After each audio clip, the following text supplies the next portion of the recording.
The nurse said the baby had less than an hour left without a transplant match, and the single father sitting in that hospital hallway had already been rejected by every donor registry in the state.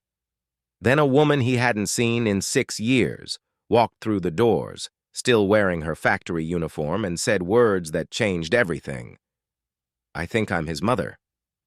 Daniel Ferris had raised his son Eli alone since birth, working double shifts at a warehouse to afford an apartment 2 bus rides from the only hospital that would treat Eli's rare blood disorder. Nobody at that warehouse knew the exhausted man loading trucks every night was also teaching himself pediatric hematology from library books just to understand his own son's chart. Eli was 3 years old, small for his age, with the kind of quiet patience children develop when hospitals become as familiar as playgrounds. Daniel had never once let him see fear, though the doctors had explained, gently but clearly, that without a genetic match for an experimental transplant, Eli's condition would become untreatable within days. 6 years earlier, Daniel's relationship with Marisol Vega had ended abruptly when her family relocated overseas for her father's work. A departure so sudden, Daniel never learned she'd been pregnant, believing instead she had simply chosen to disappear from his life without explanation, a wound he'd carried quietly ever since. Marisol had spent those same 6 years raising a daughter alone in another country, working factory shifts to survive after her family's promised stability collapsed within a year of relocating, never once suspecting the child support paperwork lost in international mail had cost Daniel any knowledge of a daughter who might exist somewhere, too. She had returned to the city only 3 days earlier, chasing a factory job transfer, and had recognized Daniel's name on a hospital donor bulletin board entirely by chance.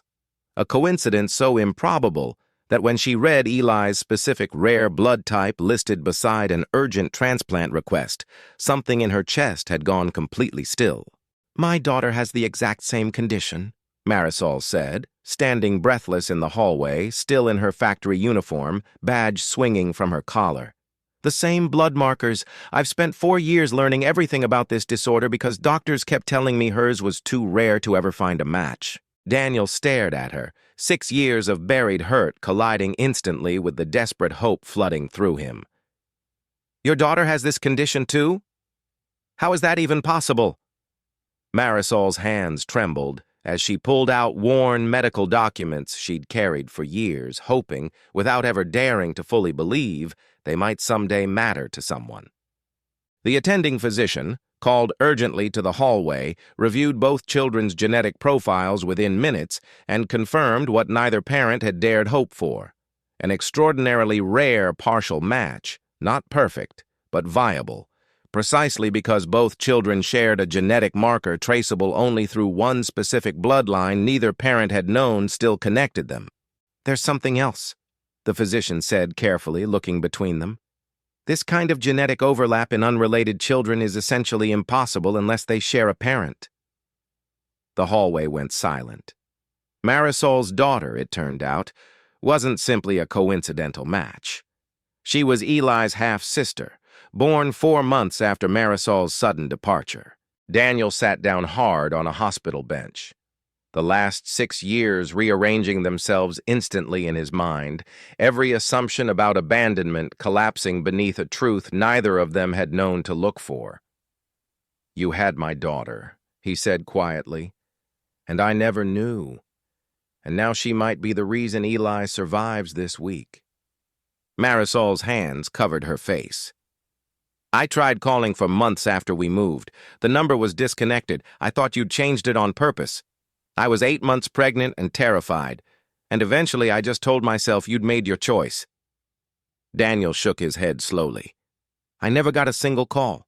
I thought you left because of me." The transplant procedure moved forward within 48 hours. Marisol's daughter, Camilla, undergoing careful medical evaluation while both parents sat together in a waiting room. Neither of them had ever expected to occupy side by side again. 6 years of separate grief suddenly tangled into one shared, terrifying hope. But we don't believe a coincidence like this happens without a quieter story beneath it. A hospital records clerk named Priya, working an overnight shift years earlier, had insisted on manually cross-referencing rare blood disorder cases across regional databases despite the extra unpaid hours it required, refusing to let understaffing mean a possible match went permanently unnoticed. A pediatric nurse named Ottilie had spent years personally maintaining that donor bulletin board, updating it meticulously by hand even after the hospital switched to a digital system nobody outside the building could easily access, insisting a physical board in a hallway might catch someone's eye, a computer search never would. Neither of them ever met Daniel or Marisol directly. Both of them shaped the exact chain of small persistence that put a handwritten bulletin board in a hallway a factory worker happened to walk past on her third day back in the city, carrying a folder of medical records she'd never stopped keeping close, just in case.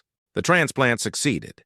Eli recovered fully within 3 weeks, and Camilla, whose own rare condition had been quietly worsening for years without an accessible donor pool large enough to help her either, received matched treatment protocols developed directly from the case, protocols now available to other children with the same overlooked disorder. Daniel and Marisol are raising Eli and Camila together now, not as a reconciled couple exactly, but as two parents who refused to let 6 lost years define the family circumstance finally handed them anyway.